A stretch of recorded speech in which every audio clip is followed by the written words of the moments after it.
கர்த்தருடைய பரிசுத்த நாமத்திற்கு மகிமை உண்டாவதாக. அருமையான தெய்வ ஜனங்களே, மீண்டும் உங்களை இந்த யூடியூபின் மூலமாக, இந்த ஆராதனையின் மூலமாக உங்களை சந்திப்பதிலே நான் மிகுந்த மகிழ்ச்சி அடைகிறேன். இது உங்கள் அற்புதத்தின் நேரம். நிச்சயமாகவே தேவன் இந்த ஆராதனையின் மூலமாக உங்களை ஆசீர்வதிக்க போகிறார். நீங்கள் வாஞ்சையோடு கூட, தாகத்தோடு கூட இந்த ஆராதனையிலே பங்கு பெறுங்கள். கட்டாயம் அற்புதங்களை நீங்கள் பெற்றுக்கொள்வீர்கள். உங்களுக்காக வேதத்திலிருந்து ஒரு வசனத்தை நான் வைக்க விரும்புகிறேன். சங்கீதம் 16வது அதிகாரம் 5வது வசனம்.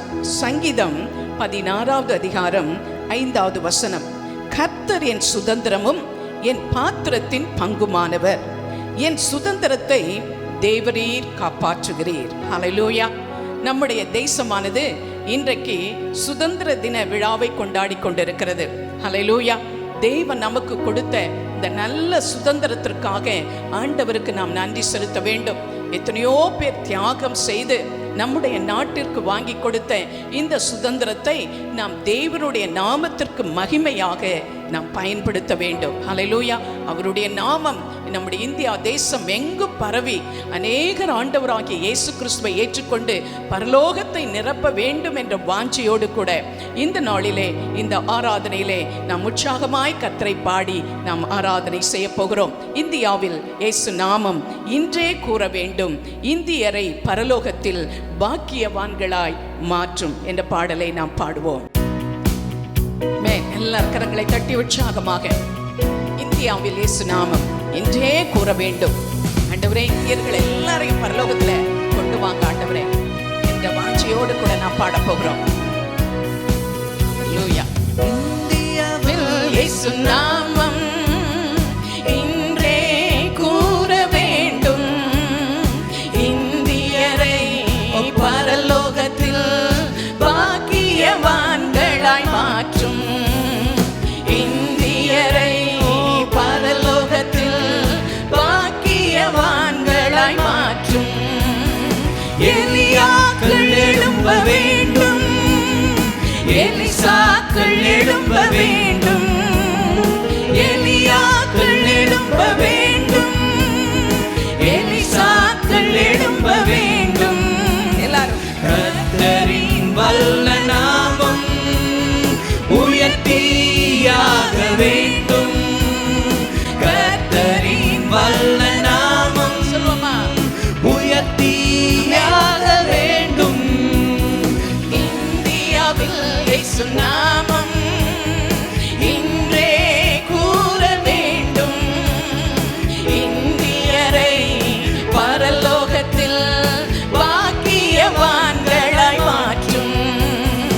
இந்தியரை பரலோகத்தில் பாக்கியவான்களாய் மாற்றும். ஹல்லேலூயா. அக்கினி இறங்கிட வேண்டும் ஆண்டவரே. எங்க தேசத்துல அற்புதம் நடக்கணும் ஆண்டவரே.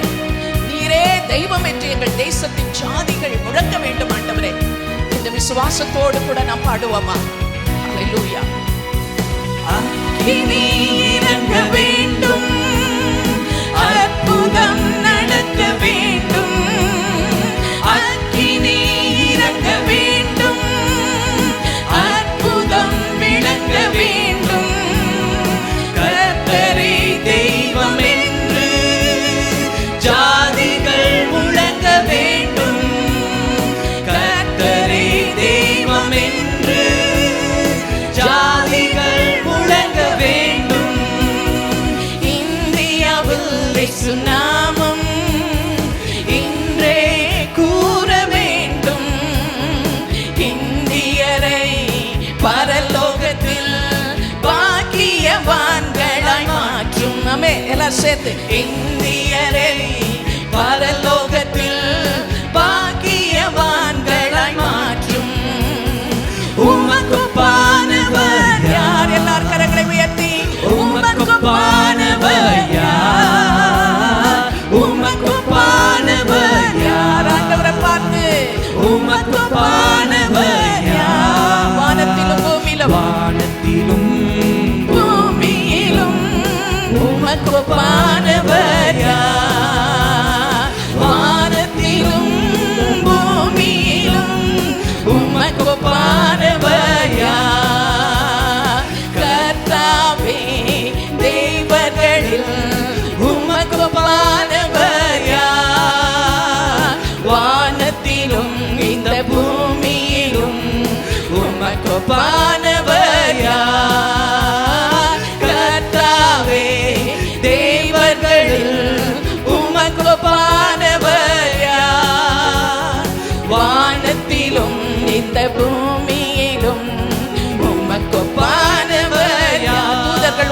உணவால் தூதர்கள் உண்ணும் உணவால் உந்தன் ஜனங்களை போஷித்தீரே. தூதர்கள் உண்ணும் உணவால் உந்தன் ஜனங்களை போஷித்தீரே. உம்மை போல யாருண்டு இந்த ஜனங்களை நேசித்திட? உம்மை போல யாருண்டு இந்த ஜனங்களை நேசித்திட? உமக்கு பானவர் யார்? எல்லாரும் உமக்கு பானவர் யாவரை போல உமக்கு பானவர் யாவர் வருதில்லையே. உமக்கு பானவர் யார்? வானத்திலும் இந்த பூமியிலும் உமக்கு பானவர் யார்? ஹல்லேலூயா. வானத்திலும் இந்த பூமியிலும் உமக்கு பானவர். கண்மலையை நீர் பிளந்து கண்மலையை நீர் பிளந்து உந்தன் ஜனங்களின் தாகம் தீர்த்தி. கண்மலையை நீர் பிளந்து உந்தன் ஜனங்களின் தாகம் தீர்த்தி. உம் நாமம் அதிசயம் என்றும் அற்புதம் செய்திடுவே. உம் நாமம் அதிசயம் என்றும் அற்புதம் செய்திடுவே. எல்லாரும் கரங்களை உயர்த்தி உமக்கு பானவர் யார்? உமக்கு பானவர் யார்? உமக்கு பானவர் யார்? உமக்கு பானவர் யார்? சொல்லுவாமா? வானத்திலும் இந்த பூமியிலும் உமக்கு பானவர் யார்? ஹல்லேலூயா. வானத்திலும் இந்த பூமியிலும் உமக்கு பானவர் யார்? ஹல்லேலூயா. எல்லாரும் உமக்கு பானவர் யார்? அவருக்கு பானவர் ஒருவருமே இல்லை. அருமையான தேவஜனமே, நீ விசுவாசித்தால் உனக்கு முன்பாக இருக்கிற செங்கடல் உனக்கு முன்பாக பிளக்கும். தேவ பிள்ளையே, பானவர் யார்? வானத்திலும் இந்த பூமியிலும் உமக்கு பானவர். இந்த நிமிஷத்துல வானத்திலும் இந்த பூமியிலும் அற்புதம் அற்புதம். உமக்கு பானவர் யார்? வானத்திலும் இந்த பூமியிலும் உமக்கு பானவர் யார்? கர்த்தர் ஓ ஹல்லேலூயா வானத்தை நிரப்பிக் கொண்டே இருக்கிறார். விசுவாசித்தால் உமக்கு தேவனுடைய மகிமையை நீ காண்பாய். வானத்திலும் இந்த பூமியிலும் உமக்கு பானவர் யார்? அருமையான தேவ பிள்ளையே, அவர் வானத்திலும் பூமியிலும் எல்லாவற்றையும் அவர் உருவாக்கின தேவன். ஆண்டவர் சொல்லுகிறார், பூமியை நான் உருவாக்கினேன். பூமியானது அவருடைய மகிமையால் நிறைந்திருக்கிறது தேவ பிள்ளையே.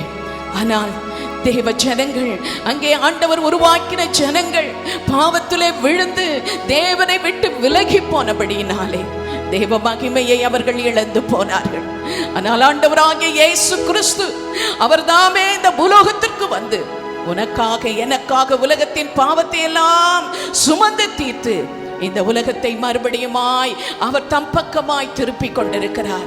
உங்களை ஆசீர்வதிக்கும்படியாக, உங்களை தொடர்ந்து ஆண்டவருக்குள்ளாக நீங்கள் உற்சாகமாய் வாழும்படியாக தேவன் உங்களை தெரிந்து கொண்டிருக்கிறார். எல்லாரும் கரங்களை தட்டி உற்சாகமாக, அப்பா என்னை நிரப்பிடுங்க ஆண்டவரே, என்னை நிரப்பிடுங்கப்பா. உமக்கு ஒப்பானவர் ஒருவருமே இல்லை ஆண்டவரே. அதை இந்த காலவேளையிலே நான் உண்மையாகவே என்னுடைய வாழ்க்கையிலே நான் உணர்ந்து கொள்ளுகிறேன். அன்றைக்கு செங்கடலை பிளந்த ஆண்டவர் இன்றைக்கு உனக்கு முன்பாக அவர் செங்கடலை பிரிக்கிறார். தெய்வ பிள்ளையை, நீ கடந்து போய் கொண்டிருக்கிற பிரச்சனைகள் என்னவென்று உன்னுடைய ஆண்டவருக்கு நன்றாக தெரியும். இந்த நாளிலே ஆண்டவர் அதை உனக்கு முன்பாக அவர் பிளந்து அதை கடந்து போய் ஜெயம் எடுக்க போகிறார். ஹல்லேலூயா. ஆண்டவருக்கு நன்றி செலுத்துவோமா? எல்லாரும் கரங்களை தட்டி உன் தேவனுடைய பிரசன்னத்தை இந்த காலவேளையிலே உணர்ந்து கொள்வோம். ஓ ரிபலபா சந்தரரியா கபல துரபா ரிபலா திரபா.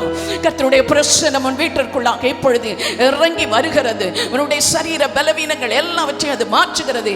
ஏனென்றால் அவருக்கு ஒப்பானவர் ஒருவரும் இல்லை. Hallelujah. Thank you Jesus. Thank you Father God. நன்றி ஆண்டவரே.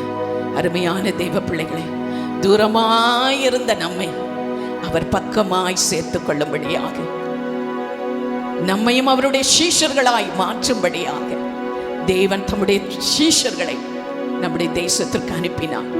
எத்தனையோ தேவ தாசர்களை ஆண்டவர் எழுப்பி தூரமாயிருந்த நம்மையும் அவர் பக்கமாய் ஆண்டவர் கொண்டு வந்து சேர்த்து உன்னதமான தேவனை ஆராதிப்பதற்கு உண்மையிலே கர்த்தர் தம்முடைய ஆவியை அவர் ஊற்றி இருக்கிறார். Thank you Jesus. கர்த்தர் தம்முடைய வல்லமை அவர் ஊற்றி இருக்கிறார். உன் வாயை விரிவாய் திறந்து ஆண்டவரை முழு இருதயத்தோடு கூட முழு ஆத்துமாவோடு கூட ஆண்டவரை தூரமாயிருந்த என்னை சேர்த்து கொண்டீங்கப்பா, உமக்கு நன்றி ஆண்டவரே என்று சொல்லி அவருடைய பிரசன்னத்தை உணர்ந்து அவருடைய தியாகத்தை உணர்ந்து நாம் கர்த்தரை ஆராதிக்க போகிறோம். ஹல்லேலூயா. அருமையான தேவ பிள்ளையே, எங்கேயோ வாழ்ந்த உன்னை ஆண்டவர் தேடி வந்து உன்னை ஆசீர்வதித்திருக்கிறார். ஆண்டவருக்கு நன்றி சொல்ல போகிறோம்.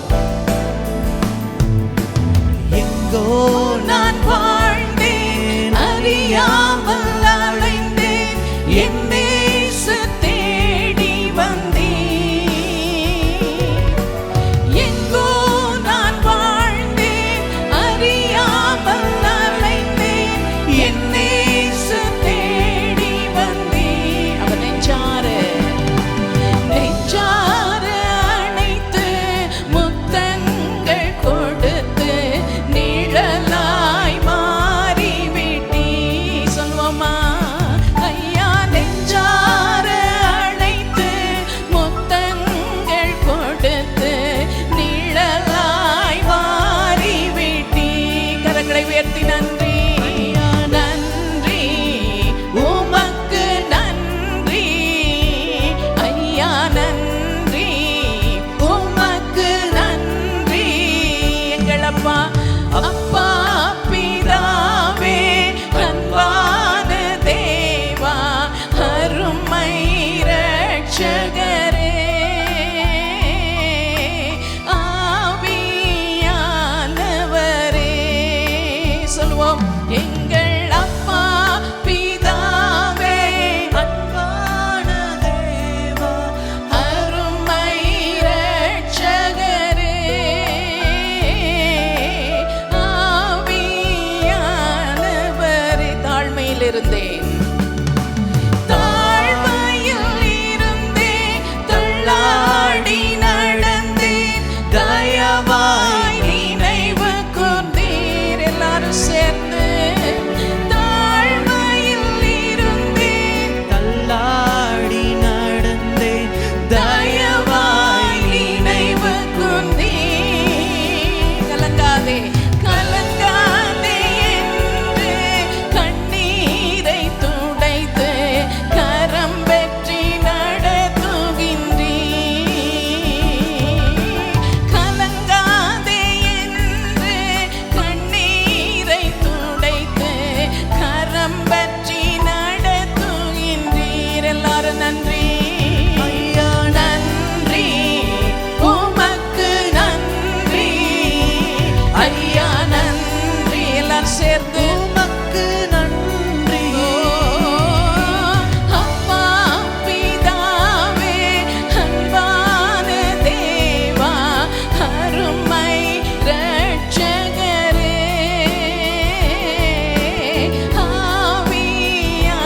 ஆவியானவரே. கரங்களை உயர்த்தி. எங்கள் அப்பா பிதாவே, அன்பான தேவா, அருமை ரட்சகரே. உளையான சேற்றில் வாழ்ந்த என்னை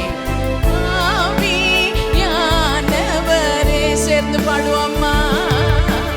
உளையான சேற்றில் வாழ்ந்த என்னை தூக்கி எடுத்தீரே. உளையான சேற்றில் வாழ்ந்த என்னை தூக்கி எடுத்தீரே. கல்வாரி ரத்தம்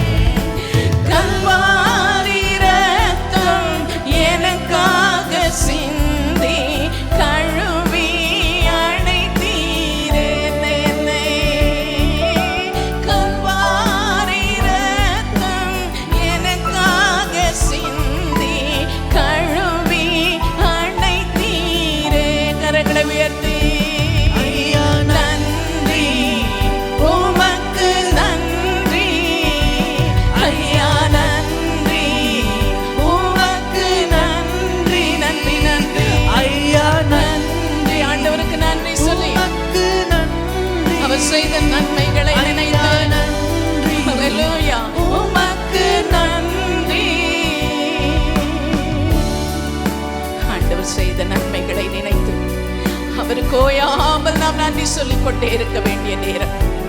ஆண்டவரே, எத்தனையோ பாடுகள், எத்தனையோ பிரச்சனைகளின் மத்தியிலே இந்த உலகம் போய்கொண்டிருக்கிறது. ஒரு பக்கம் வெள்ளத்தினாலே அழிவு, ஒரு பக்கம் நெருப்பினாலே அழிவு, ஒரு பக்கம் கொள்ளை நோய்களினாலே அழிவு. ஆண்டவரே, ஆனாலும் நீர் என்னை தாங்கி நடத்தி வந்த உம்முடைய கிருபைக்காக உமக்கு நன்றி ஆண்டவரே என்று சொல்லி கரங்களை தட்டி உற்சாகமாக இந்த நிமிஷத்திலே கர்த்தரை நீ துதிக்கும் பொழுது கர்த்தருடைய வல்லமை உன்னை நிரப்பிக் கொண்டே இருக்கிறது தேவ பிள்ளையே. கர்த்தருடைய அபிஷேகம் உன்னை நிரப்பிக் கொண்டே இருக்கிறது தேவ பிள்ளையே.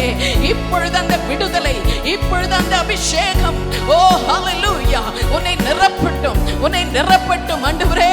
உம்முடைய மக்களை நீ நிரப்பி ஆண்டவரே, அவர்களை உற்சாகமான ஆவியினாலே இந்த நாளிலே, இந்த நிமிஷத்திலே அவர்களை நிரப்பிக் கொண்டிருக்கிற கிருபைக்காக உமக்கு ஸ்தோத்திரம். கர்ப்பத்தின் வாசல்கள் இயேசுவின் நாமத்தினாலே திறக்கப்படுவதாக. Right now Lord, hallelujah. யாரெல்லாம் விசுவாசத்தோடு கூட எனக்கு குழந்தை பாக்கியம் வேண்டும் என்று சொல்லி பாரத்தோடு கூட இந்த ஆண்டவரே ஆராதனையிலே பங்கு பெற்றார்களோ, அவருடைய குழந்தை பாக்கியம் இயேசுவின் நாமத்தினாலே உண்டாவதாக ஆண்டவரே. ஹalleluya, hallelujah. திருமண காரியங்களுக்காக கர்த்தருடைய சமூகத்திலே காத்திருக்கிற தேவ பிள்ளைகளுடைய வாழ்க்கையிலே இந்த வருடத்தில் தானே திருமண காரியங்களை நிறைவேற்றி நீர் கொடுப்பீராகப்பா. ஆண்டவரே, என்ன அற்புதத்திற்காக உம்மை நோக்கி வாஞ்சித்து சமூகத்திலே வந்து நின்று கொண்டிருக்கிறார்களோ தகப்பனே, தேவன் அவர்களை ஆசீர்வதித்து நிறைவாய் அவர்களை வழி நடத்துங்க. நீர் அப்படி செய்தபடினால் உமக்கு நான் நன்றி செலுத்துகிறேன். எல்லா துதியும் கனமும் மாட்சியும் வல்லமையும் உங்களுடைய கரத்திலே ஒப்புக் கொடுக்கிறேன். கர்த்தருடைய வசனத்தை நாங்கள் கேட்கும் பொழுது எங்களோடு கூட பேசும் ஆண்டவரே. இயேசுவின் மூலம் ஜெபிக்கிறோம் நல்ல பிதாவே, ஆமென், ஆமென், ஆமென். கிறிஸ்துவுக்குள் அன்பான தேவ ஜனமே, ஆண்டவராகிய இயேசு கிறிஸ்துவின் இணையற்ற நாமத்திலே உங்கள் அனைவருக்கும் என்னுடைய வாழ்த்துக்களை தெரிவித்துக் கொள்கிறேன். இது கர்த்தர் உண்டு பண்ணின நாள், இதிலே களி கூர்ந்து மகிழ கடவும். This is the day that the Lord has made. You'll glad and rejoice in it. இந்த நாளிலும் குறிப்பாக நம்முடைய பாரத நாடானது தன்னுடைய 75வது சுதந்திர தினத்தை இந்த நாளிலே கொண்டாடி கொண்டிருக்கிறது. ஆகவே இந்திய தேசத்தினுடைய எல்லா சகோதர சகோதரிகளுக்கும் ஆண்டவராகிய இயேசு கிறிஸ்துவின் இணையற்ற நாமத்திலே எங்களுடைய சுதந்திர தின வாழ்த்துக்களை மகிழ்ச்சியோடு கூட நாங்கள் தெரிவித்துக் கொள்கிறோம். அருமையான தேவஜனமே, இந்த நாளிலும் நம்முடைய தேசத்துக்காக நாம் திறப்பிலே நின்று செபிக்க நாம் கடமைப்பட்டிருக்கிறோம். வேதத்திலே வாசிக்கிறோம், நான் தேசத்தை அழிக்காதபடிக்கு திறப்பிலே நிற்கவும் சுவரை அடைக்கவும் தக்கதாக ஒரு மனிதனை தேடினேன், ஒருவனையும் காணேன் என்று ஆண்டவர் அங்கலாய்க்கிறார். அருமையான தேவ ஜனமே, நம்முடைய தேசத்திற்காக, தேசத்தினுடைய தலைவர்களுக்காக, நாட்டை ஆளுகிற நம்முடைய ஜனாதிபதி, பிரதம மந்திரி, மத்திய அமைச்சரவைக்காக, மாநிலத்தினுடைய அரசாங்கத்திற்காக, அதிகாரிகளுக்காக நாம் தொடர்ந்து நாம் ஜெபிப்பதற்கு நாம் கடமைப்பட்டிருக்கிறோம். ஆகவே அப்படி நாம் ஜெபிக்கிற வேளையிலே தான் நம்முடைய தேசத்திலே ஒரு சமாதானமான, ஒரு சுபிட்சமான நல்வாழ்க்கையை நாம் வாழ முடியும் என்று சொல்லி வேதம் நமக்கு கற்றுக் கொடுக்கிற காரியத்தை நாம் பார்க்கிறோம். ஆகவே கிறிஸ்துவ ஜனங்களாகிய நாம் தான் தேச பக்தி மிகுந்த ஜனங்களாய் காணப்படுகிறோம். அநேகர் சொல்லுவாங்க, கிறிஸ்தவர்களுக்கு தேச பக்தி கிடையாது என்று சொல்லி. இல்லை, நாம் தேசத்திற்காக ஜெபிக்கிறோம், தேசத்தின் தலைவர்களுக்காக ஜெபிக்கிறோம், தேசத்தின் சமாதானத்திற்காக ஜெபிக்கிறோம். ஆகவே நாம் தான் உண்மையாகவே தேசத்தின் மீதாக பற்றுள்ள தேவ ஜனங்கள் என்று சொல்லி நாம் பார்க்கிறோம். அன்பான தேவ மக்களே, ஒரு பக்கம் நம்முடைய தேசம் சுதந்திரத்தை கொண்டாடி கொண்டிருந்தாலும் மற்றொரு பக்கத்திலே கொள்ளை நோய்கள் பெருகி கொண்டே வருகிறது. தேசத்திலே பலவிதமான பிரச்சனைகளும் போராட்டங்களும் காணப்படுகிற காரியத்தை நாம் பார்த்து கொண்டிருக்கிறோம். அன்பான தேவ ஜனமே, தேசத்திலே பண நெருக்கடிகள், அநேக அங்கே கம்பெனிகள் மூடப்பட்டிருக்கிறது, அநேகர் வேலை வாய்ப்பை இழந்திருக்கிறார்கள். இப்படி பலவிதமான நெருக்கமான சவாலான நிலையிலே தான் நம்முடைய தேசமும் இயங்கிக் கொண்டிருக்கிறதை நாம் பார்க்கிறோம். இந்த சூழ்நிலையில்தான் தேவ சமூகத்திலே அமர்ந்திருந்த போது ஆண்டவர் ஒரு வார்த்தையை கொடுத்தார். அதை நான் உங்களுக்காக நான் வாசிக்க விரும்புகிறேன். சங்கீதங்களின் புஸ்தகம் 118வது சங்கீதம் 5வது வசனம். நெருக்கத்திலிருந்து கர்த்தரை நோக்கி கூப்பிட்டேன், கர்த்தர் என்னை கேட்டருளி விசாலத்திலே வைத்தார். அருமையான தேவ ஜனமே, இந்த வசனத்தை கேட்டுக்கொண்டிருக்கிற உங்களுடைய வாழ்க்கையில் கூட பலவிதமான போராட்டங்கள், பிரச்சனைகள், நெருக்கங்கள் ஒருவேளை காணப்படலாம். குடும்பத்தில் ஒருவேளை உங்களுடைய உறவுகள், அங்கே உங்களுடைய பிரியமானவர்கள் சுகவீனமாய் இருந்து கொண்டிருக்கலாம். சரீரத்திலே நீங்கள் பலவீனத்தோடு நெருக்கத்தோடு கூட இருக்கலாம். அல்லது பொருளாதாரத்திலே நீங்கள் நெருக்கப்பட்டவர்களாய் இருக்கலாம். பிள்ளைகளுக்குரிய காரியத்திலே நீங்கள் நெருக்கத்தோடு வேதனையோடு கூட நீங்கள் காணப்படலாம். ஆனால் இந்த நாளிலே ஆண்டவர் சொல்கிறார், நான் உங்களை சிநேகித்தேன் என்று கர்த்தருடைய வார்த்தை சொல்கிறது. மல்கியாவின் புஸ்தகம் 1ஆவது அதிகாரத்தை வாசித்து பாருங்கள். ஆண்டவர் சொல்கிறார், நான் உன்னை சிநேகித்தேன், நான் கர்த்தர், நான் மாறாதவர். ஆகவே இதோ யாக்கோப்பின் புத்திரராகிய நீங்கள் நிர்மூலமாகவில்லை என்று சொல்லி ஆண்டவருடைய வார்த்தை சொல்லுகிறது. ஆகவே அன்பு தேவ ஜனமே, நாம் சோர்ந்து போய்விட வேண்டாம். கர்த்தருக்குள்ளாக நாம் தைரியத்தோடு விசுவாசத்தோடு நாம் காணப்படும்படியாக ஆண்டவர் நம்மோடு கூட அங்கே பேசி கொண்டிருக்கிற காரியத்தை நாம் பார்க்கிறோம். அநேகர் சொல்லுவாங்க, ஐயா வேலைக்கு போய் நான் கஷ்டப்பட்டு நான் அங்கே உழைத்து கொண்டு இருக்கிறேன், ஆனால் வீட்டிற்கு வரும்போது நான் காலியாக வெறுமையாக கடந்து வருகிறேன்.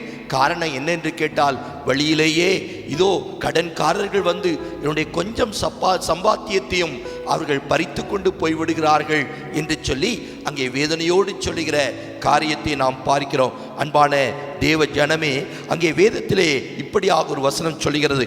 மல்கியாவின் புஸ்தகம் 3ஆவது அதிகாரம் 11ஆவது வசனம், பூமியின் கனியை பட்சித்து போடுகிறவைகளை உங்கள் நிமித்தம் கண்டிப்பேன் என்று சொல்லி, மற்றும் யோவேல் 2:25 நாம் வாசிக்கும் போது, நான் உங்களிடத்தில் அனுப்பின என் பெரிய சேனையாகிய வெட்டுக்கிளிகளும் பச்சை கிளிகளும் முசுக்கட்டை பூச்சிகளும் பச்சை புழுக்களும் பட்சித்த வருஷங்களின் விளைவை உங்களுக்கு திரும்ப அளிப்பேன் என்று சொல்லி பாருங்கள். வேதத்திலே ஆண்டவருக்கு எப்படி பல நாமங்கள் இருக்கிறதோ அப்படி பிசாசுக்கும் பல நாமங்கள் கொடுக்கப்பட்டிருக்கிறதை நாம் பார்க்கிறோம்.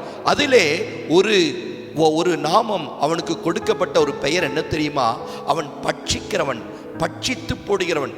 கர்த்தருடைய வார்த்தை அங்கே விதைக்கிற போது கர்த்தருடைய வசனம் உடைய இருதயத்திலே கடந்து வராதபடிக்கு அதை அவன் பட்சித்து போட்டு விடுகிறானாம், அதை அவன் பொறுக்கி கொண்டு போய் விடுகிறானாம். அதை போலவே கர்த்தர் உங்களுக்கு சுதந்திரமாய் கொடுத்த ஆசீர்வாதங்கள், உடைய குடும்பம், உடைய பிள்ளைகள், அல்லது உடைய சம்பாத்தியம், உடைய வேலை, அல்லது உடைய சுகம், எதுவாய் இருந்தாலும் கர்த்தர் உங்களுக்கு கொடுத்த ஆசீர்வாதத்தை அந்த சத்துரு அநேக சமயத்திலே அவன் பட்சித்து போடுகிறவனாய் அவன் காணப்படுகிறான் என்று சொல்லி நாம் பார்க்கிறோம். ஆகவேதான் அங்கே பிசாசுக்கு பட்சிக்கிறவன் என்று சொல்லி வேதம் சொல்லுகிற காரியத்தை நாம் பார்க்கிறோம். அருமையான தேவனுடைய பிள்ளையே, இப்படி சத்துருனுடைய ஆசீர்வாதங்களை பட்சித்து போட்ட நிலைமையிலே துக்கத்தோடு வேதனையோடு காணப்படுகிறாயா? என்ன செய்வது என்று தெரியவில்லையா? என்னுடைய வாழ்க்கையெல்லாம் வெறுமையாக மாறிவிட்டது, என்னுடைய வாழ்க்கையிலே எல்லாம் காலியாக இருக்கிறது, வனாந்திரத்தை போல என்னுடைய வாழ்க்கை காணப்படுகிறது, என்னுடைய காலங்களெல்லாம் பஞ்ச காலமாய் இருக்கிறது என்று சொல்லி ஒருவேளை நீங்கள் யோசித்து கொண்டிருக்கலாம். அருமையான தேவனுடைய பிள்ளையே, அங்கே பாருங்கள், ஈசாக்கின் நாட்களிலே ஒரு பஞ்ச காலம் வந்தது என்று சொல்லி வேதம் அங்கே சொல்லுகிற காரியத்தை பார்க்கிறோம். அப்படியாக இன்னைக்கு அநேகருடைய வாழ்க்கையிலே பஞ்சம், வறுமை அல்லது நெருக்கம், போராட்டம், குறிப்பாக பொருளாதாரத்திலே நான் நெருக்கப்படுகிறேன், என்னுடைய வாழ்க்கையிலே கடன் பிரச்சனைகள், என்னுடைய வாழ்க்கையிலே போராட்டங்கள் என்று சொல்லி இன்னைக்கு அநேக சமயத்திலே நாம் கண்ணீரோடு கூட நாம் காணப்படுவோம். கவலைப்பட வேண்டாம். கர்த்தர் உங்களை நேசிக்கிறார், உங்களை சிநேகிக்கிறார். தேவ சமூகத்திலே நீங்கள் கடந்து வரும்போது அதற்கான கர்த்தருடைய ஆலோசனைகளை கர்த்தருடைய வார்த்தையின் மூலமாய் கொடுத்து கர்த்தர் உங்களை பரிபூரணமாய் ஆசீர்வதிக்க அவர் வல்லமையுள்ள தேவனாய் காணப்படுகிறார். பாருங்கள், கானா ஒரு கல்யாணத்திலே அங்கே திராட்சரசம் குறைவுபட்டு போனது. அப்படி குறைவுபட்டு போன போது எல்லாருக்கும் ஒரே கலக்கம். குறிப்பாக அந்த கல்யாண வீட்டு அந்த திருமண வீட்டுக்காரர்களுக்கு மிகவும் வேதனையாய் அவர்கள் காணப்பட்டார்கள். அப்போது மரியாள் வேலைக்காரரை பார்த்து என்ன சொல்கிறாள் தெரியுமா? அவர் உங்களுக்கு என்ன சொல்லுகிறாரோ அதன்படி செய்யுங்கள் என்று சொல்லி. அன்பு தேவ பிள்ளையே, இன்றைக்கு இந்த நெருக்கமான போராட்டமான பிரச்சனையிலே, ஒருவேளை பணப்பிரச்சனை, பொருளாதார நெருக்கடி அல்லது பலவிதமான நெருக்கத்தோடு வாழ்க்கையிலே நீ இருந்து கொண்டிருக்கலாம். இதிலிருந்து விடுபடுவதற்காக, இதிலிருந்து கர்த்தருடைய விடுதலையாக்குவதற்கு அவர் வல்லமுள்ள தேவனாயிருக்கிறார். உன்னை பரிபூரணமாய் ஆசீர்வதிப்பதற்கு அவர் வல்லமுள்ள தேவனாயிருக்கிறார். அப்படியானால் ஆண்டுடைய வார்த்தைக்கு நாம் கீழ்ப்படியும் போது நிச்சயமாகவே அவர் சொல்லுவதை கேட்டு அதின்படியாக நாம் நடக்கும்போது நிச்சயமாய் பரிபூரணமாய் கர்த்தர் நம்மை ஆசீர்வதிப்பதற்கு அவர் வல்லமுள்ள தேவனாய் இருக்கிறார் என்று சொல்லி அங்கே வேதம் சொல்லுகிறதை நாம் பார்க்கிறோம். வேதம் சொல்லுகிற வார்த்தைகளுக்கு கீழ்ப்படிந்து அதின்படியாக நாம் நடக்கும்போது நிச்சயமாகவே பரிபூரண ஆசீர்வாதங்களை இடம் கொள்ளாமற் போக மட்டும் ஆண்டவருடைய வாழ்க்கையிலே செய்வார் என்பதிலே சந்தேகமே இல்லை. மல்கியாவின் புஸ்தகம் 3வது அதிகாரம் 10வது வசனம், என் ஆலயத்தில் ஆகாரம் உண்டாயிருக்கும்படி தசம பாகங்களையெல்லாம் பண்டக சாலையிலே கொண்டு வாருங்கள். அப்பொழுது நான் வானத்தின் பலகணிகளை திறந்து இடம் கொள்ளாமற் போக மட்டும் உங்கள் மேல் ஆசீர்வாதத்தை வருஷிக்க மாட்டேனோ என்று அதனால் என்னை சோதித்து பாருங்கள் என்று சேனைகளின் கர்த்தர் சொல்கிறார். பண்டக சாலை என்று வேதத்திலே நாம் வாசிக்கிறோம். ஸ்டோர் ஹவுஸ் என்று அங்கே ஆங்கிலத்திலே நாம் வாசிக்கிறோம். அன்பு தெய்வ பிள்ளைகளே, கர்த்தருடைய ஆலயம் எப்படி இருக்க வேண்டுமாம்? ஒரு ஸ்டோர் ஹவுஸை போல, ஒரு பண்டக சாலையை போல இருக்க வேண்டும். ஆகவே தேவனுடைய ஆலயத்திலே ஆகாரம் உண்டாயிருக்கும்படியாக உடைய தசம பாங்களெல்லாம் காணிக்கைகளெல்லாம் நீங்கள் மனப்பூர்வமாய் விருப்பத்தோடு உற்சாகத்தோடு நீங்கள் கொண்டு வர வேண்டும் என்று சொல்லி ஆண்டுடைய வார்த்தை சொல்லுகிறது. அருமையான தேவனுடைய பிள்ளையே, ஒருவேளை நாம் சொல்லலாம், ஐயா என்னுடைய வாழ்க்கையிலே எல்லாம் வெறுமையாய் இருக்கிறது, என்னுடைய வாழ்க்கையிலேயே பற்றாக்குறை, என்னுடைய வாழ்க்கையிலேயே என்னுடைய தேவைகள் அதிகமாய் இருக்கிறது என்று சொல்லி.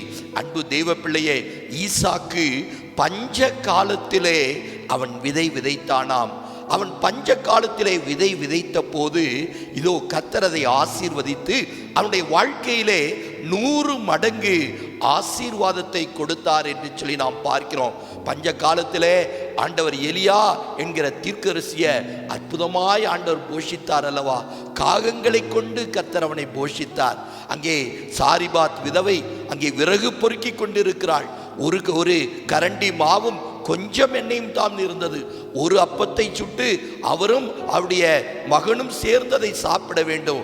அப்படிப்பட்ட நிலைமையிலே அந்த தேவ மனுஷனுக்காக முதல் அப்பத்தை அவள் சுட்டு கொண்டு வந்த போது, அருமையான தேவனுடைய பிள்ளையே, பஞ்சகாலம் முடிகிற வரைக்கும் அந்த பானையிலே அங்கே மாவு குறைந்து போகும் இல்லை, எண்ணெய் கலசத்திலே எண்ணெய் வற்றி போகவும் இல்லை என்று சொல்லி அங்கே நாம் பார்த்து கொண்டிருக்கிறோம். அன்பு தெய்வ பிள்ளையே, கர்த்தர் உன்னை ஆசீர்வதிப்பார், உன்னுடைய வாழ்க்கையில் உள்ள குறைவுகளை மாற்றுவார்.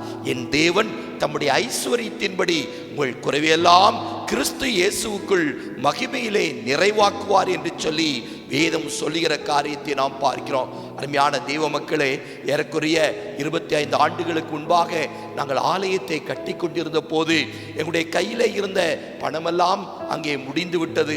அங்கே ஆலயத்தில் அந்த 4 சுவர்கள் மட்டும் எழுப்பப்பட்டிருந்தது. மேற்கூரை போட முடியவில்லை. இன்னும் அங்கே பூச்சி வேலைகள் அங்கே நடைபெறவில்லை. அங்கே ஆலயத்திற்குரிய ஜன்னல்களோ கதவுகளோ எதுவும் வைக்கவில்லை. ஆகவே நாங்கள் உதவி கேட்டு அநேகரிடத்திலே நாங்கள் தொடர்பு கொண்டோம். ஆனால் எங்களுக்கு ஏமாற்றம் தான் மிஞ்சியது. ஆகவே தேவ சமூகத்திலே உட்கார்ந்து உபவாசத்தோடு நாங்கள் பாரத்தோடு கூட நாங்கள் செபித்து கொண்டிருந்தோம். அப்போது ஆவியானவர் சொல்கிறார், உன்னுடைய கையிலே என்ன இருக்கிறது என்று சொல்லி. என்னுடைய கையிலே ஒரு சின்ன ஒரு தொகை அங்கே பணம் அங்கே இருந்தது. ஆண்டவர் சொன்னார், அதை எடுத்து கொண்டு போய் நீங்கள் என்ன செய்ய வேண்டும்? இதே மாதிரி ஆலயம் கட்ட முடியாமல் கஷ்டப்பட்டு இருக்கிற ஒரு போதகரை சுட்டி காட்டி அவருக்கு அந்த காரியத்தை நீங்கள் விதைத்து விட்டு வாருங்கள் என்று சொல்லி ஆண்டவருடைய உள்ளத்திலே பேசினார். ஆகவே பாருங்கள், நாங்கள் குடும்பத்தோடு கடந்து போய் அந்த சின்ன தொகையை அந்த போதகரிடத்தில் கொடுத்து, ஐயா உடைய ஆலயம் கட்டுமான பணிக்காக இந்த தொகையை வைத்துக் கொள்ளுங்கள் என்று சொல்லி அவரிடம் கொடுத்தோம். அந்த போதகர் கண்ணீர் வடித்தார்.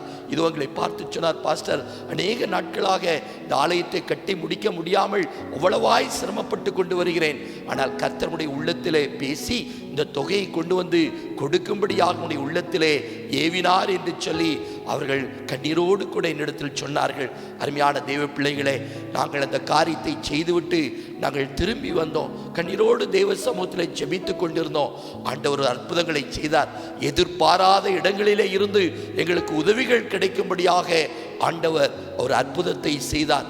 ஆலயத்தின் கூரைய இதோ போடுவதற்கு ஆண்டவர் அற்புதமாய் உதவி செய்தார். அவருடைய ஜன்னல்களையும் கதவுகளையும் போட்டு ஆலயத்தை பிரதிஷ்டை செய்யும்படியாகவும் ஆண்டவர் கிருபை தந்தார். அன்பு தெய்வ மக்களே, இன்னைக்கு உன்னுடைய வாழ்க்கையில கூட அப்படிப்பட்ட நன்மைகளை அற்புதங்களை ஆண்டவர் செய்வதற்கு வல்லமுள்ள தேவனாய் காணப்படுகிறார். ஆகவே உன்னுடைய வாழ்க்கையிலே நீ சோர்ந்து போய்விடாதே.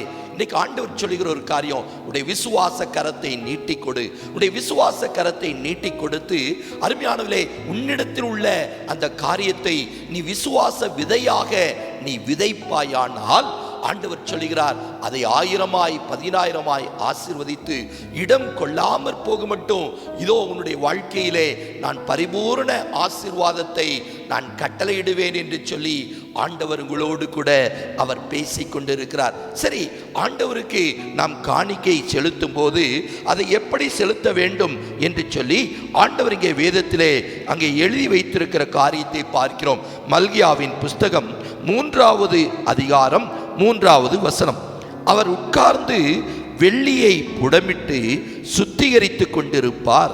அவர் லேவியின் புத்திரரை சுத்திகரித்து அவர்கள் கர்த்தருடையவர்களாய் இருக்கும்படிக்கும் நீதியாய் காணிக்கையை செலுத்தும்படிக்கும் அவர்களை பொன்னைப் போலவும் வெள்ளியைப் போலவும் புடமிடுவார். அருமையான தேவனுடைய பிள்ளையே, ஆண்டவருக்கு ஏதோ காணிக்கை கொடுத்து விட்டால் போதும் என்று சொல்லி அர்த்தம் கிடையாது. நன்றாய் யோசித்து பாருங்கள். காயினையும் அவருடைய காணிக்கையும் கர்த்தர் அங்கீகரிக்கவில்லை. காயினுடைய பலியை கர்த்தர் அங்கீகரிக்கவில்லை. ஆனால் ஆபேலையும் அவருடைய பலியையும் அவருடைய காணிக்கையும் கர்த்தர் அங்கீகரித்தார் என்று சொல்லி பார்க்கிறோம். ஆகவே விசுவாசத்தினாலே ஆபேல் காயினுடைய பலியிலும் மேன்மையான பலியை செலுத்தினான் என்று வேதம் சொல்லுகிறது. காயினுடைய வழிகள், அவருடைய கிரியைகள் பொல்லாத வழிகளாய் காணப்பட்டது. ஆனால் ஆபேலோ உத்தம இருதயத்தோடு விசுவாசத்தோடு தேவ சமூகத்திலே அவன் அதை கொண்டு வந்து செலுத்தினபடினால் ஆண்டவர் ஆபேலையும் அவருடைய காணிக்கையும் ஆண்டவர் அங்கீகரித்தார். அன்பு தெய்வ பிள்ளையே, இன்னைக்கு ஆண்டுடைய சமூகத்திலே நம்முடைய காணிக்கைகளை கொண்டு வந்து படைப்பது நல்ல ஒரு காரியம்தான். விசுவாசத்தோடு விசுவாச விதைகளாய் அதை விதைப்பது மிகவும் நல்ல ஒரு காரியம். ஆனால் அப்படிப்பட்ட காரியத்தை நாம் செய்யும் போது நம்முடைய உள்ளத்தை ஆராய்ந்து பார்த்து, அருமையான தேவனுடைய பிள்ளையே, இன்றைக்கு நம்முடைய உள்ளம் கர்த்தருக்கு முன்பாக உத்தமமாய் இருக்கிறதா என்பதை யோசித்து பார்த்து நாம் என்ன செய்ய வேண்டும்? நம்முடைய காணிக்கைகளை பரிசுத்த உள்ளத்தோடு தேவ சமூகத்திலே செலுத்த வேண்டும் என்று ஆண்டவருடைய வார்த்தை சொல்லுது. காரணம் என்ன தெரியுமா? ஆண்டவர் சொல்றாரு, நீ காணிக்கையை படைக்கும் போது ஒருவேளை உன்னுடைய சகோதரனுக்கு இதோ உன்னை குறித்து ஏதாவது மன வருத்தம் இருக்குமானால் நீ போய் முதலாவது அவனோடு கூட ஒப்புரவாகி கொண்டு பிறகு வந்து உன்னுடைய காணிக்கையை செலுத்து என்று சொல்லி ஆண்டவருடைய வார்த்தை சொல்லுகிறது. அன்பு தெய்வ பிள்ளையே, இன்னைக்கு நம்முடைய உள்ளத்தில் எப்படி வைராக்கியங்கள், எப்படிப்பட்ட மாம்சீக வைராக்கியங்கள், கசப்பு உணர்வுகள், அன்பான தேவனுடைய பிள்ளையே, இப்படிப்பட்ட கோப தாபங்கள், இதெல்லாம் காயினுடைய ஆவி என்று வேதம் சொல்கிறது. தன் சகோதரனை நியாயமில்லாமல் கோபித்துக் கொள்கிறவன் அது கொலைபாதகத்துக்கு ஏதுவான குற்றமாயிருக்கிறது என்று ஆண்டவருடைய வார்த்தை சொல்லுகிறது. அப்படிப்பட்ட வைராக்கியங்கள், மாம்சீக வைராக்கியங்கள், அப்படிப்பட்ட கசப்பின் எண்ணங்கள் நம்முடைய உள்ளத்திலே இருக்குமானால் அதையெல்லாம் தூக்கி எறிந்து விட்டு தேவ சமூகத்திலே பரிசுத்த உள்ளத்தோடு வந்து அவருக்கு நாம் காணிக்கையை நாம் செலுத்த வேண்டும். அன்பு தெய்வ பிள்ளையே, ஏதோ பாஸ்டர் அவருடைய ஆதாயத்திற்காக இப்படி சொல்லுகிறார்கள் என்று நீங்கள் நினைக்க கூடாது. பரிசுத்த ஆவியானவர் ஏவின ஒரு காரியத்தை உங்களுடைய ஆவிக்குரிய வாழ்க்கை மட்டுமல்ல, உங்களுடைய குடும்ப வாழ்க்கைக்கு, உங்களுடைய தனிப்பட்ட வாழ்க்கைக்கு ஆசீர்வாதமாய் இருக்கும்படியாகத்தான் பரிசுத்த ஆவியானவர் இந்த வார்த்தைகளை உங்களோடு கூட பேசும்படியாக ஏவினார். நன்றாக கவனியுங்கள். ஆண்டவருக்கு கொடுக்கும்போது முதல் தரமானவைகளை கொடுக்க வேண்டும். நசல் கொண்டதையும் ஈனமானவைகளையும் ஊனமானவைகளையும் தேவ சமூகத்திலே நாம் படைக்க கூடாது. ஒருவேளை என்னுடைய மூத்த பிள்ளை நன்றாக படித்திருக்கிறான், டாக்டராக இருக்கிறான் என்று சொல்லி நாம் பெருமைப்பட்டுக் கொள்கிறோம். இரண்டாவது பிள்ளை என்ஜினியரிங் படித்திருக்கிறார் என்று, அவர் நன்றாய் வேலை செய்கிறார் என்று நாம் பெருமைப்பட்டுக் கொள்கிறோம். நல்ல காரியம்தான். ஆனால் கடைசி பிள்ளை அவன் படிக்காதவன், எதுக்கும் உதவாதவன், அவன் கர்த்தருடைய ஊழியத்திற்கு போகட்டும் என்று சொல்லி நினைக்கிற நினைவுகள் இருக்கிறதே, அது சரியான நினைவுகளாய் இருக்கக்கூடாது. அருமையான தேவனுடைய பிள்ளைகளே, இன்னைக்கு ஆண்டவர் உங்களோடு கூட பேசி கொண்டிருக்கிறார். முதல் தரமானவைகளை ஆண்டவருக்குன்னு சொல்லி பெஸ்டான காரியத்தை நாம் செலுத்துவதற்கு, விலை கிரயமாய் கொடுப்பதற்கு நாம் முன் வர வேண்டும். அங்கே பாருங்கள், மரியாள் என்ற ஒரு சகோதரி, அங்கே இயேசு அங்கே சீமோன் என்று சொல்லப்படுகிற ஒரு பரிசேயனுடைய வீட்டிலே விருந்திற்காக அழைக்கப்பட்டிருக்கிறார். ஆனால் அந்த சீமோன் அவருக்கு எந்த ஒரு மரியாதையும் செலுத்தவில்லை. அங்கே யூதர்கள் அங்கே விருந்தாளிகளை அவர்கள் அழைக்கும் போது முதலாவது அவருடைய கால்களுக்கு தண்ணீரை ஊற்றி அங்கே என்ன செய்வார்கள், பாதத்தை சுத்திகரித்து அவர்களை வரவேற்பார்கள். தலையில எண்ணெய் பூசி அவர்களை முத்தமிட்டு அழைத்து கொண்டு வருவார்கள். ஆனால் இந்த பரிசேயனாகிய சீமோன் எந்த ஒரு உபசரணையும் ஆண்டவருக்கு செய்யவே இல்லை. ஆனால் இந்த மரியாள் அங்கே கண்ணீரோடு கூட வருகிறாள். ஆண்டுடைய பாதத்தை கண்ணீரினால நினைக்கிறாள். அவளுடைய கரத்திலே ஒரு விலை மதிக்க முடியாத ஒரு பரிமள தைலம் இருக்கிறது. அதை உடைக்கிறாள். அதை உடைத்து அவருடைய சிரசிலே அவள் ஊற்றுகிறாள். அதை ஊற்றி அவருடைய பாதத்திலே அங்கே கண்ணீரினால் நனைத்து தன்னுடைய தலைமுடியினாலே அவருடைய பாதங்களை துடைத்து அவரை ஓயாமல் அவருடைய பாதங்களை முத்தமிட்டு கொண்டிருக்கிறாள். சீசர்கள் முறுமுறுக்கிறாங்க, என்னது இவள் வீண் செலவு செய்து விட்டாள், இந்த பணத்தை இந்த பரிமள தைலத்தை 300 பணத்துக்கு விற்று தரித்திரருக்கு ஏழைகளுக்கு கொடுக்கலாமே, இப்படி வேஸ்ட் பண்ணி போட்டாலே என்று சொல்லி அவர்கள் முறுமுறுத்து கொண்டு அங்கே காணப்படுகிறார்கள். அன்பு தெய்வ பிள்ளை, நல்லா யோசித்து பாருங்க. 300 பணத்திற்கு விற்று என்று சொல்கிறார்கள். 300 பணம் என்பது ஒரு வருடத்தினுடைய சம்பாத்தியம். நல்லா யோசித்து பாருங்க. ஒரு நாளைக்கு ஒரு பணம் என்று கணக்கு வைத்து கொண்டால் 300 பணம் என்பது ஒரு வருடத்தினுடைய ஒரு சம்பாத்தியம். அருமையான தேவனுடைய பிள்ளையே, அங்கே பாருங்கள், ஒரு வருடத்திற்குரிய சம்பாத்தியத்திற்கு உரிய அந்த விலை மதிக்க முடியாத அந்த தைலத்தை அவள் வாங்கி கொண்டு வந்து அதை உடைத்து ஆண்டுடைய சிரசிலே ஊற்றுகிறாள். அந்த வீடு முழுவதும் அந்த பரிசுத்த அந்த பரிமள தைலத்தினாலே, அதனுடைய வாசனையினாலே நிறைந்திருந்தது என்று சொல்லி நாம் பார்க்கிறோம். அன்பு தெய்வ பிள்ளைகளே, விமர்சிப்பவர்கள் விமர்சித்துக் கொண்டு இருப்பார்கள், குற்றம் சொல்லுகிறவர்கள் குற்றம் சாட்டி கொண்டுதான் இருப்பாங்க. ஆனால் நாம் கர்த்தருக்கென்று உற்சாகத்தோடு அங்கே கடந்து வந்து ஆண்டவருக்கென்று சொல்லி நாம் காரியங்களை செய்யும் போது கர்த்தர் நம்மை அபரிதமாய் ஆசீர்வதிக்கிறார் என்பதிலே சந்தேகமே இல்லை. வேதத்தில் பாருங்கள், மக்கதோனியா என்ற ஒரு சபை இருக்கிறதை குறித்து நாம் கொரிந்தியர் புத்தகத்திலே நாம் வாசிக்கிறோம். அவர்கள் மிகுந்த தரித்திரத்திலே உபத்திரவத்திலே இருந்தார்கள். இருந்தாலும் கூட உதாரத்துவமாக கர்த்தருடைய ஊழியத்திற்காக அவர்கள் கொடுத்தார்கள் என்று சொல்லி நாம் பார்க்கிறோம். அன்பு தெய்வ பிள்ளைகளே, இன்றைக்கு நம்முடைய சபையினுடைய ஊழியங்களை நாம் நினைத்து பார்க்க வேண்டும். நம்முடைய மீடியா மினிஸ்ட்ரியை நாம் நினைத்து பார்க்க வேண்டும். அதற்கு எத்தனையோ பொருட்செலவு, எத்தனையோ உபகரணங்கள் அதற்கு தேவையாயிருக்கிறது. அருமையான தேவனுடைய பிள்ளையே, இன்றைக்கு இந்த ஊழியங்களை தாங்குவதற்கு நாம் உற்சாகத்தோடு நாம் கடந்து வர வேண்டும். கூகுள் பே மூலமாக அல்லது ஃபோன்பே மூலமாக இந்த ஊழியங்களை தாங்கலாம், அல்லது வங்கி கணக்கின் மூலமாய் தாங்கலாம், அல்லது நேரிலே வந்து உடைய உதாரத்துவமான காணிக்கைகளை கொடுத்து அருமையான தேவனுடைய பிள்ளைகளே இந்த ஊழியங்களை நீங்கள் தாங்கலாம்.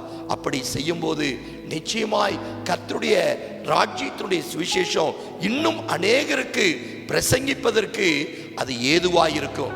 அதை விசனத்தோடு அல்ல, உற்சாகத்தோடு சந்தோஷத்தோடு கர்த்தருடைய நாமத்தின் மகிமைக்காக நாம் அதை செய்யும் போது கர்த்தர் நிச்சயமாய் நம்மை ஆசீர்வதிப்பார் என்பதிலே சந்தேகமே கிடையாது. பாருங்கள், நாங்கள் ஊழியத்திற்கு வந்த ஆரம்ப நாட்களிலே எங்களுடைய எஸ்டேட் வேலையை ரிசைன் பண்ணிவிட்டு 2 குழந்தைகளோடு கை குழந்தைகளோடு தான் இந்த இடத்திற்கு நாங்கள் கடந்து வந்தோம். அப்போது எங்களுடைய ஆகார தேவைகள் கூட எங்களால் அங்கே பூர்த்தி செய்ய முடியவில்லை. ஒருவேளை ஒரு 10 ரூபாய் காணிக்கை கிடைத்தால் ரேஷன் கடையில் போய் 1 கிலோ 2 கிலோ என்று சொல்லி அங்கே அரிசியை வாங்கி கொண்டு வந்து தான் நாங்கள் சமைத்து சாப்பிடுவோம். அப்படிப்பட்ட அடிமட்டத்தினுடைய அங்கே நெருக்கத்திலே உபத்திரவத்திலே நாங்கள் காணப்பட்டோம். ஒரு நாள் என்னுடைய வீட்டில் எந்த ஆகார தேவைக்கான உணவுப் பொருட்களும் அங்கே இல்லை, மளிகை பொருட்கள் இல்லை. ஆனால் என்னுடைய பாக்கெட்டில் ஒரு சின்ன ஒரு தொகை இருந்தது, ஒரு 30 ரூபாய், அவ்வளவுதான். ஆனால் ஆண்டவர் திடீரென்று சொல்லி என்னோடு கூட ஆவியானவர் பேசினார், என் அன்பு மகனே, இந்த தொகையை எடுத்துக்கொண்டு போய் அங்கே திடீரென்று சொல்லி ஒரு போதகர் மரித்து போய்விட்டார். அவருடைய குடும்பம் மிகவும் வறுமையிலே ஏழ்மையிலே கஷ்டப்பட்டது. ஆகவே கர்த்தர் அந்த குடும்பத்தை நினைவு கூறும்படியாய் அவர்களுக்கு போய் அந்த உதவியை செய்யும்படியாய் அந்த சிறு தொகையை கொடுக்கும்படியாக ஆண்டவனுடைய உள்ளத்திலே ஏவினார். ஆகவே நான் பாஸ்டமாவோடு கலந்து கொண்டேன். நாங்கள் குடும்பமாய் அந்த போதகர் குடும்பத்தை சந்திக்கும்படியாக ஆயத்தப்பட்டு கிளம்பி கொண்டிருந்தோம். அப்படி நாங்கள் கிளம்பி கொண்டிருந்த வேளையிலே திடீரென்று சொல்லி பாருங்கள், ஒரு கார் அங்கே எங்களுடைய வீட்டிற்கு வந்தது. அந்த காரிலிருந்து ஒரு போதகர் இறங்கினார். அங்கே தன்னுடைய பூட் கதவை அங்கே திறந்தார். அதில் பார்த்தீங்கன்னா ஒரு 25 கிலோ அரிசி பேக் இருந்தது.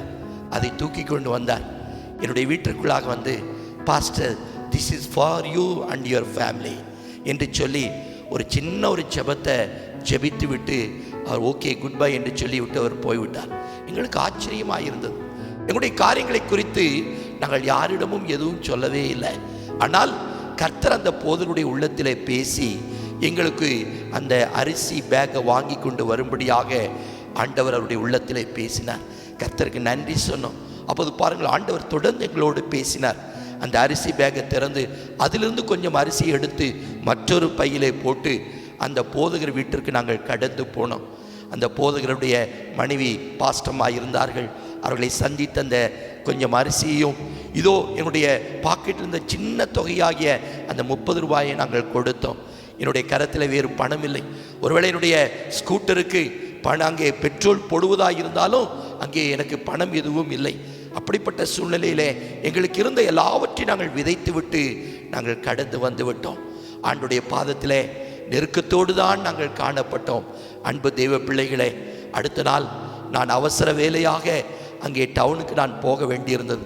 அங்கே இருந்து நான் பாஸ்டமாவோடு தொடர்பு கொண்டு ஏதாவது முக்கியமான காரியம் இருக்கிறதா என்று சொல்லி கேட்டேன். அவர்கள் சொன்னார்கள், ஒன்றுமில்லை, ஆனால் ஒரு வயதான தாயார் தூரமாய் ஒரு கிராமத்திலிருந்து வந்து ஒரு சின்ன ஒரு கவரை கொடுத்து விட்டு போனார்கள் என்று சொன்னார்கள். சரி, நான் வந்து மாலையிலே பார்த்து கொள்கிறேன் என்று சொல்லி மாலையிலே நான் கடந்து வந்தபோது நானும் பாஸ்டமா குடும்பமாக உட்கார்ந்து நாங்கள் ஜெபித்தோம். ஜெபித்து விட்டு அந்த சின்ன கவரை நாங்கள் ஓப்பன் பண்ணி பார்க்கிற வேளையிலே 1000 ரூபாய் அந்த நாட்களில் இருந்து ஏறக்குறைய 25 ஆண்டுகளுக்கு முன்பாக அது ஒரு பெரிய தொகையாய் அது காணப்பட்டது. அருமையான தேவனுடைய பிள்ளையே, நாங்கள் விதைத்ததெல்லாம் வெறும் 30 ரூபாய் தான். அதே எங்களுடைய பாக்கெட்டில் இருந்த முழு தொகையும் எடுத்து அங்கே ஆண்டவருடைய வார்த்தைக்கு கீழ்ப்படிந்து அந்த தொகையை நாங்கள் விதைத்தோம்.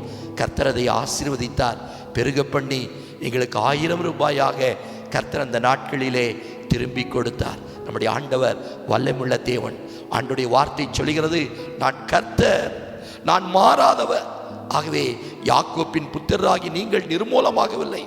இயேசு கிறிஸ்து நேற்றும் இன்றும் என்றும் மாறாதவராயிருக்கிறார்.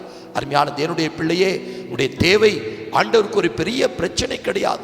மலை போல உடைய தேவை இருந்து கொண்டிருக்கலாம். உடைய பண பிரச்சனை, பொருளாதார நெருக்கடி, கடன் பிரச்சனை உன்னை நெருக்கி கொண்டிருக்கலாம். கவலைப்படாதே, ஆண்டவருடைய சமூகத்திலே கடந்து வாருங்கள். அவங்களுடைய இருதயத்தை உத்தமத்தோடு தேவ சமூகத்தில் வைத்து நீதியாய் தேவ சமூகத்திலே உடைய விசுவாச விதையை விதைத்து பாருங்கள். அப்போது கர்த்தர் உங்களை இரட்டிப்பாய் ஆசீர்வதிப்பேன், உங்களை நூறத்தனையாய் ஆசீர்வதிப்பேன் என்று ஆண்டவருடைய வார்த்தை சொல்கிறது. ஏசாயா 61வது அதிகாரம் 7வது வசனம், உங்கள் வெட்கத்திற்கு பதிலாக 2 பலன் வரும், லட்சைக்கு பதிலாக தங்கள் பாகத்தில் சந்தோஷப்படுவார்கள். அது நிமித்தம் தங்கள் தேசத்தில் இரட்டிப்பான சுதந்திரத்தை அடைவார்கள். நீங்க சுதந்திரம் கொண்டாடி கொண்டிருக்கிறோம். ஆனால் தேவ பிள்ளைகளுக்கு கர்த்தர் ஒரு இரட்டிப்பான சுதந்திரத்தை ஆண்டவர் வைத்திருக்கிறாராம். நித்திய மகிழ்ச்சி அவர்களுக்கு உண்டாகும் என்று ஆண்டவருடைய வார்த்தை சொல்லுகிறது. அன்பு தேவ பிள்ளையே, இன்றைக்கு தேவ சமூகத்திலே உங்களுடைய வாழ்க்கையை முழுமையாய் அர்ப்பணிங்க. கர்த்தருடைய சுதந்திரத்தை காப்பாற்றுகிறார். என் சுதந்திரத்தை தேவரீர் காப்பாற்றுகிறீர் என்று சங்கீதக்காரன் சொல்கிறான். உடைய பிள்ளைகள் கர்த்தரால் உங்களுக்கு கொடுக்கப்பட்ட சுதந்திரம், உடைய குடும்பம் கர்த்தரால் உங்களுக்கு கொடுக்கப்பட்ட சுதந்திரம், உடைய வேலை, இனிமாய் உன்னுடைய வருமானம், உன்னுடைய வீடு, இனிமாய் கர்த்தரனுக்கு கொடுத்த ஆசீர்வாதங்கள் எல்லாம் கர்த்தரனுக்கு கொடுத்த சுதந்திரம். ஒருவேளை சத்துரு அதை பறித்துக் கொள்வதற்கு ஆண்டவர் அனுமதிக்க மாட்டார். ஆண்டவர் அதை காப்பாற்றுவார். என் சுதந்திரத்தை தேவரீர் காப்பாற்றுகிறீர். நேர்த்தியான இடங்களில் எனக்கு பங்கு கிடைத்தது, ஆகவே எனக்கு சிறப்பான சுதந்திரம் உண்டு என்று சொல்லி சங்கீதக்காரன் சொல்கிறான் அல்லவா. அப்படிப்பட்ட ஆசீர்வாதத்தினாலே கர்த்தர் உங்களை இரட்டிப்பாய் நூறத்தனையாய் உங்களை ஆசீர்வதித்து உங்களுடைய வெட்கத்திற்கு பதிலாக இரண்டத்தனையான பலனை தந்து ஆண்டவர் உங்களை ஆசீர்வதிப்பார். ஒரு நிமிடம் கண்களை மூடி ஆண்டவருடைய சமூகத்திலே நாம் நோக்கி பார்ப்போமா? ஐஸ்வர்யமும் கனமும் அவராலே வரும் என்று வேதம் சொல்லுது. பொன்னும் வெள்ளியும் அவருடையது. அருமையான தேவனுடைய பிள்ளையே, இதோ நம்முடைய தரித்திரங்களை மாற்றும்படியாகத்தான் பிதாவின் மடியிலே இருந்த ஆண்டவராகிய இயேசு கிறிஸ்து தன்னுடைய மகிமை எல்லாவற்றையும் இழந்து ஏழையின் கோலத்திலே இந்த உலகத்திலே பிறந்து நமக்காக தரித்திரத்தின் அந்த ரூபத்தை அவர் தரித்து கொண்டார் அல்லவா. அருமையான தேவனுடைய பிள்ளையே, உன்னை ஐஸ்வர்யவனாய் மாற்றும்படியாக, உன்னுடைய தரித்திரத்தை மாற்றும்படியாக, உன்னுடைய நெருக்கங்களை மாற்றும்படியாக அவர் அந்த தரித்திரத்தை ருசி பார்த்தார். இன்னைக்கு ஆண்டுடைய சமூகத்திலே நாம் கடந்து வருவோமா?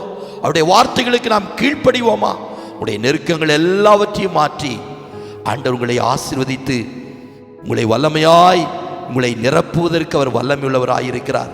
நீதிமானோ நெருக்கத்தினின்று நீங்குவான் என்று நீதிமொழிகள் 12:13 இப்படியாக சொல்லுகிறது.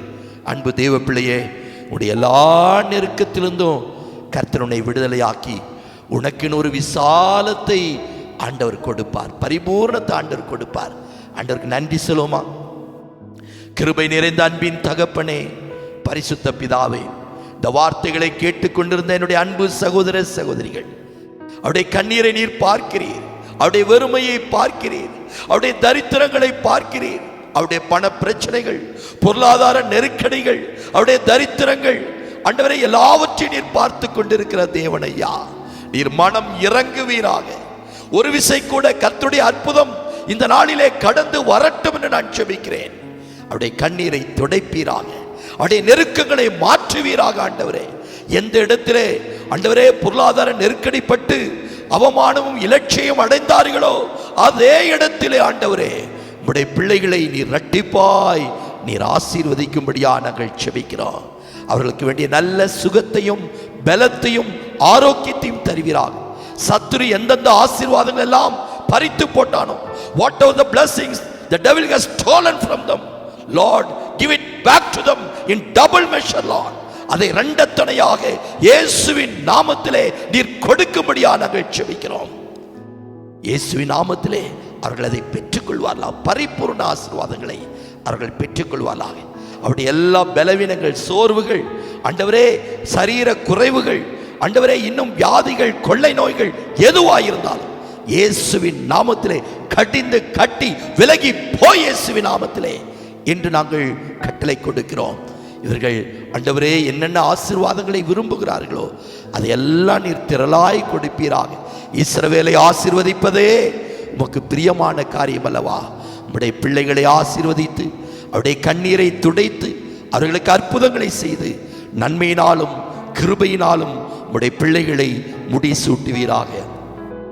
எல்லா துதி கனம் மகிமை எல்லாவற்றையும் நாங்கள் உமக்கே செலுத்துகிறோம். இயேசு கிறிஸ்துவின் இணையற்ற நாமத்தில் வேண்டிக் கொள்கிறோம் நல்ல பிதாவே, ஆமேன். நாம் சேர்ந்து சொல்லுவோமா? என் ஆத்துமாவே கர்த்தரை ஸ்தோத்திரி, என் முழு உள்ளமேருடைய பரிசுத்த நாமத்தை ஸ்தோத்திரி. என் ஆத்துமாவே கர்த்தரை ஸ்தோத்திரி, அவர் செய்த சகல உபகாரங்களையும் மறவாதே.